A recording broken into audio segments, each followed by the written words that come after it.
Jirtu maatiiwwan taaddeetuu kan biyya keessaaf ala teessanii barnoota keenya hordoftan, barnoota keenya yeroo darbee keessatti mata-duree hima ijaaruu jedhu kan waliin eegalle ni yaadatama. Mata-duree yeroowwan darban sana keessatti barnoota guddaa akka barattan abdii guddaa qabna. Ammallee kan isinirraa eegamu warra maatii keenya hin taaneef maatii keenya akka ta'aniif yuutuubii keenya sheer gochuu hin dagatina. Akkasumas immoo warri maatii keenya taatan barnoota nuti isiniif qoonnu kanaa seeraan hordofaa isiniin jennaa. Ammallee mata-dureen keenya hima ijaaruumaa kan ta'edha waan ta'eef waa'ee himaa kanaa gadi fageenyaan isin barsiisuu barbaanneeti. Sababni isaas keeyyanni akka isinitti hin cimnee fi jalqabatti waa'ee himaa kanaa gadi fageenyaan akka barattaniif jennee waa'ee himaa irra isiniif deddeebi'aa jirra. Maarree isinirraa moo kan eegamu hima akkamittiin akka ijaaranii fi akkamittiin akka dubbisanii yuutuubii keenya irratti maatii keenya taatanii akka hordoftan isiniin jennaa. Har'allee mata-dureen nuti waliin barannu hima ka jedhudha. Hima kana kan waliin dubbisnu ta'a kallattumaanii gama barnoota keenyaa. Akkuma jedhame mata-dureen kun maal jedhaa? Hima ijaaruu jedha. Hima ijaaruu jedha. Hima kana akkaataa ibsinetti himni maalidha jennee, himni maalirraa dhufaa? Jecharraa dhufaa. Jechi immoo maalirraa dhufaa? Sagaleerraa dhufaa. Sagaleen immoo maalirraa dhufaa? Qubeerraa dhufaa jennee barnoota keenya yeroo darban keessatti kan waliin baranne ta'a. Kanaaf gaafa seeraanii waa'ee himaa ibsinu immoo eessarraa kaanee dhufnaa? Qubeef qubeen sagalee ta'a. Sagaleef sagaleen jecha ta'a. Jechaaf jechi hima ta'a. Himaaf himni immoo keeyyata ta'a jechuudha. Kaayyoon taaddeetuu kan inni onnatee jiru gara keeyyataatti imaluu waan ta'eef isin immoo waa'ee himaa kana gadi fageessitanii akka bartaniif irra deddeebi'ee isin barsiisuun koo ni yaadatama. Kanaaf har'allee himuma ka jedhu waliin ijaarraa jechuudha. Waliin ijaarraa, waliin dubbisnaa. Isin immoo waan nun barreessinu kana dhaabaatii an akkasitiin gaafan barreessu kana asuma irratti iyyuu barnoota kana yeroo barattanii akkaataa barreessinu kanaatiin dhaabaatii utuu hin ilaaliin koomentii jalatti nuuf katabaa yookiin nuuf barreessaa. Akkasumas illee ammam qubee akka dogoggortanii fi ammam akka argattanillee of madaalaa isiniin jenna. Egaa mata-dureen keenya akkuma beekamu har'a maalidhaa? Hima ijaaruu ka jedhu waliin barannaa jechuudha. Gaaffii tokkoffaa irratti maal jedhaa? Ibsaan kitaaba dubbisaa jedha. Ibsaan kitaaba dubbisaa jedha. Ibsaan jecha tokko, kitaaba ka jedhu jecha lama, dubbisa ka jedhu jecha sadiidha jechuudha. Hima jechuun immoo jecha lamaa fi isaa ol kan of keessaa qabu waan ta'eef kanaaf hima kana keessaa jecha sadiitu jira jechuudha. Kanaaf gaafa dubbisnu ibsaan kitaaba dubbisaa jedha. Inni itti aanu abdiin gara Adaamaa deeme. Abdiin gara Adaamaa deeme. Inni itti aanu barataan barnoota baay'ee jaallataa. Barataan barnoota baay'ee jaallataa jedha. Barataan barnoota baay'ee jaallataa jedha. Irra deebina. Ibsaan kitaaba dubbisaa. Ibsaan kitaaba dubbisaa. Abdiin gara Adaamaa deeme. Abdiin gara Adaamaa deeme. Barataan barnoota baay'ee jaallataa. Barataan barnoota baay'ee jaallataa jedha. As keessatti ibsaan kitaaba dubbisa iddoo jedhu kanatti hima kana keessatti jecha meeqatu jira? Jecha sadii jechuudha. 1, 2, 3dha jechuudha. Jechoonni kun sadan walitti dhufanii maal jedhu? Ibsaan kitaaba dubbisaa ka jedhu hima jedhu argannaa jechuudha. As keessatti immoo jecha meeqatu jira? Abdiin tokko gara 2 Adaamaa 3 deeme ka jedhu kun 4. Meeqadhaa? Hima kana keessa jecha 4tu jira jechuudha. Kanaaf hima kana keessatti jecha 4 qabna. Gaafa walitti hima ijaarru immoo abdiin gara Adaamaa deemee jedha. Gara dhumaa kanarratti yeroo dhufnu immoo jecha meeqatu jira? Barataan kan jedhu jecha tokko, barnoota kan jedhu jecha tokko, baay'ee kan jedhu jecha sadaffaa, jaallata ka jedhu arfaffaadha jechuudha. Kanammoo waa'ee garee jechootaa irratti jecha sagalee dheeraa, gabaabaa, irra butaa, jabaa, qubee dachaa kan qaban gabaabaa dheeraa fi dheeraa gabaabaa waliin barannee turre. viidiyoo darban irratti ilaaluu dandeessu. Kanaaf hima kana keessatti maallaa jecha meeqa of keessaa qaba? 4 of keessaa qaba. Jechoonni kun arfanii walitti dhufanii maal jedhu? Barataan barnoota baay'ee jaallata hima jedhu arganna jechuudha. Kanaafi akka kanaatiin hima barreessuus dubbisuus ni dandeenya jechuudha. Barnoonni keenya akkuma itti fufetti jira. Ayaataan nu hordofaa isiniin jenna.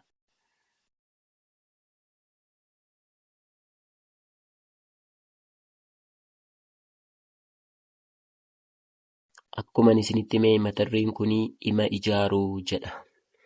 Himni itti fufee jira jechuudha. Inni kun immoo maal jedhaa? Isaan teekinooloojii haaraa barachuu jaallatu jedha. Isaan teekinooloojii haaraa barachuu jaallatu jedha. Jecha isaan teekinooloojii haaraa barachuu jaallatu jedhu kana keessatti jechoota meeqatu jira? Isaan kan jedhu 1, teekinooloojii kan jedhu 2, haaraa kan jedhu 3, barachuu kan jedhu 4, jaallatu kan jedhu 5 jechuudha. Akka hiika himaadhaaf laannetti himni maal jechuudha jenne? Jecha 2 fi isaa ol kan of keessaa qabu maal jedhama? Hima jedhamaa jechuudha. Yeroo waa'ee himaa kanaa ibsinu jechuudha. Keeyyanni immoo maalidhaa? Hima 2 fi isaa ol kan of keessaa qabu immoo maal jedhama? Keeyyata jedhamaa jechuudha. Yoo barsiisaan keessan ibsaa hima jechuun maal jechuudha yoo isiniin jedhee maal gootuu? Hima jechuun jecha 2 fi isaa ol kan of keessaa qabu hima jedhamaa jettanii barreessitu jechuudha. Fakkeenyaaf isaan teekinooloojii haaraa barachuu jaallatu jedhu keessatti jecha meeqadha? Isaan 1 teekinooloojii, 2 haaraa, 3 barachuu, 4 jaallatu ka jedhu kuni 5 jechuudha. Kanaafi hima isaan teekinooloojii haaraa barachuu jaallatu jedhu keessatti jecha meeqa qabna? Jecha 5 qabna jechuudha. Kanaaf ulaagaa himaa guuteeraa jechuudha. Inni kan lamaffaan immoo maal jedhaa? Inni afaan Oromoo barachaa jira. Maal jedhaa? Inni afaan Oromoo barachaa jira. Hima kana keessatti immoo inni 1 afaan, 2 Oromoo, 3 barachaa 4 jira ka jedhu 5 jechuudha. Kunillee inni afaan Oromoo barachaa jira jedha. Kun ulaagaa maalii nu guutee jira? Ulaagaa himaa ka jedhu kana guutee jira jechuudha. Inni dhumaa immoo maal jedhaa? Ati amma maal barachaa jirtaa? Ati amma maal barachaa jirtaa? Kun maalidhaa? Bifa gaaffiidha. Sirna tuqaalee keessa bifa gaaffiidha. Garuu maalidhaa? Himadhaa jechuudha. Kanaaf akkaataa itti hima ijaarruu gamanumaan asirratti adda baafachaa deemaa isiniin jennaa. Kanaafi al tokko irra deebi'eetan isiniif dubbisaa jechuudha. Isaan teekinooloojii haaraa barachuu jaallatu. Himni lamaffaan inni afaan Oromoo barachaa jira. Maal jedhaa? Inni afaan Oromoo barachaa jira. Inni dhumaa immoo ati amma maal barachaa jirtaa?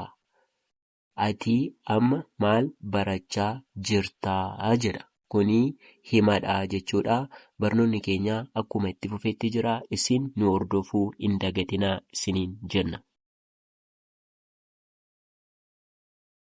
Barnoonni keenya akkuma itti fufetti jira. Maal jedha kuni? Hima ijaaruu jedha. Hima kana keessatti mee ilaala. Kun maal jedhaa? Caalaan akkamitti qabxii olaanaa akkasii fiduu danda'e? Caalaan akkamitti qabxii olaanaa akkasii fiduu danda'ee jedha. Hima kana keessatti jechuudha. Ilaala jecha meeqatu jira?